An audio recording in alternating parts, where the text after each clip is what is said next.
Tegoroczna biesiada kaszubska po raz pierwszy odbyła się w Sierakowicach. Tym razem aura nie zakłóciła imprezy, więc chętnych do zabawy nie brakowało.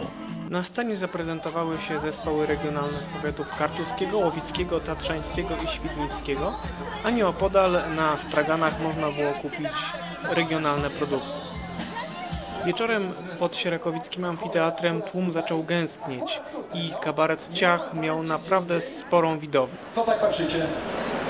Tak, to jednak nie. To może tu, o. Puste pole, tu jakaś jedna buda stoi. A to klub nocny Paradise. No to trzeba zburzyć ten burdel.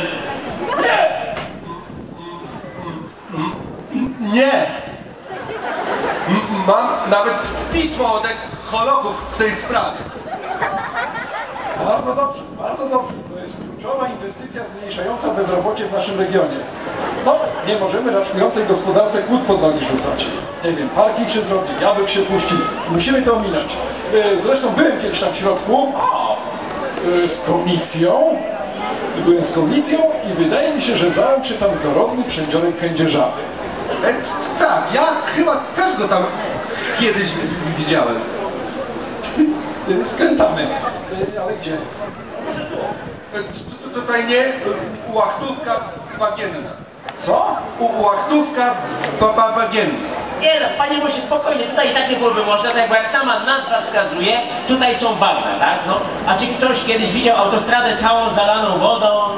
Ja widziałem. Ale prawdziwym magnesem okazał się zespół Fil, który wystąpił na finał imprezy.